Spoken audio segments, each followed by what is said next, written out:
안녕하세요. 닥통 네이버 지식인 상담의 신홍범입니다. 과다수면증이 있습니다. 잠 많이 자는 분들이 있고요. 또 우울증 들어보셨죠? 우울증이 있는 분들이 있어요. 이게 관련이 있을까? 사실 저는 이제 이 좀 수면 클리닉을 운영을 하고 있고, 특히 이제 기면증을 비롯한 이 과다수면증이 있으신 분들을 제가 진료를 하고 있는데요.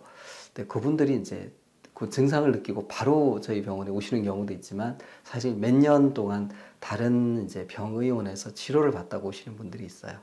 근데 사실 이렇게 수면 클리닉이 흔치 않거든요. 이게 특히 이제 뭐 서울 시내는 좀 있지만 지방에는 아무래도 수면 클리닉이 없는 곳이 많습니다.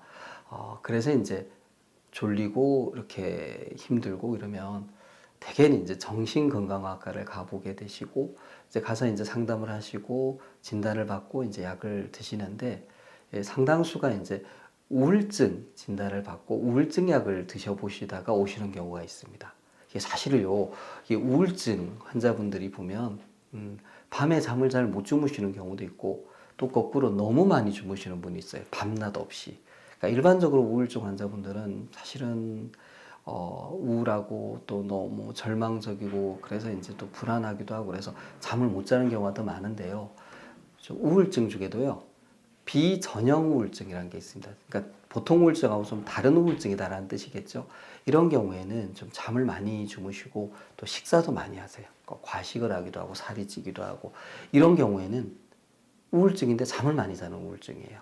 근데 이제 정신건강학과 선생님들이 이제 공부하실 때 그런 내용을 다 알고 계시기 때문에, 어떤 분들이 이제 잠을 많이 자고 그래서 이제 학교 생활에 흥미도 없고 또 적응이 힘들고 이러면, 이분이 비정형 우울증이 아닌가라고 생각하고 또 그게 맞는 치료를 하시게 되게 되는데, 사실 비전형 우울증이 금방금방 낫는 병은 아니거든요.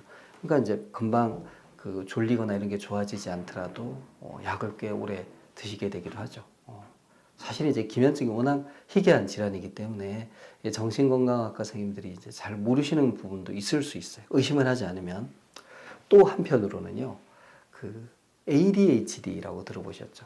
주의력 결핍 과잉행동 장애인데, ADHD가 이 과잉행동 장애만 있는 게 아니에요. 우리 이제 예를 들어 한 6살, 7살짜리 꼬마가 막 식당에서 막 이렇게 난폭하게 뛰어다니고 막 소리도 지르고 이러면은 쟤 ADHD 아니야? 뭐 이렇게 이제 얘기하고 사실 맞는 경우가 많은데, 그런 타입 말고요.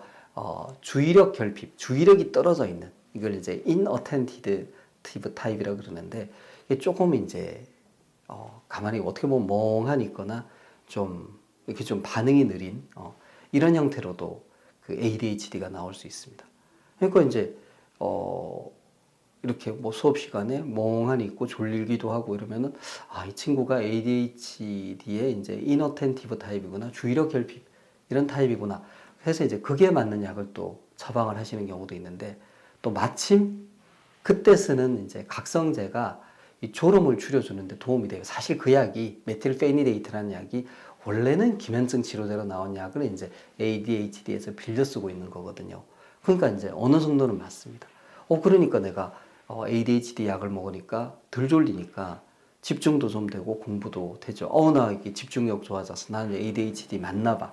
ADHD 치료제가 효과가 있어. 근데 이제 그 효과가 그렇게 또 항상 좋지 않고 좀 지속이 안 되는 경우가 많습니다. 왜냐하면 이게 그 약 자체가 내성이 좀 생기기도 하고, 또 우리가 ADHD에서 쓰는 약물의 용량과 기면증 치료에 쓰는 약물의 용량이 차이가 있거든요. 그러니까 충분한 치료 효과가 나오질 않습니다. 그러니까 좀 뭔가 좀 도움이 되는 것 같은데 조금 실망스럽기도 하고 이제 그렇게 되죠. 그러다가 이제 조금 오랜 기간 또 정신과에서 이제 ADHD 치료를 받으시다가, 난 기면증인 것 같아. 또 예를 들면 기면증의 특징적인 증상으로 뭐 탄력 발작이라든지 가위 눌림이라든지, 또 잠들무렵에 이제 뭐 꿈 비슷한 그런 환각을 경험한다든지, 이런 부가 증상이 이제 나타나게 되면 기면증일 수도 있어. 그래서 이제 수면 클리닉을 오게 되는 경우도 있습니다.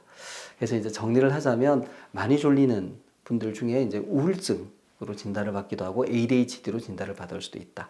근데 사실은 이제 기면증일 가능성도 있다. 그래서 이런 졸음 상태가 지속적이라면, 저기 3개월 이상 지속적인 졸음이 있고 그 졸음이 중고등학교 무렵에 시작이 됐다면 기면증일 가능성이 높고, 기면증에 대한 좀 전문적인 검사를 통해서 이제 확진이 된다면 그게 맞춰서 이제 약을 드시는 게 훨씬 더 효과적으로 증상을 조절해 줄 수 있고요.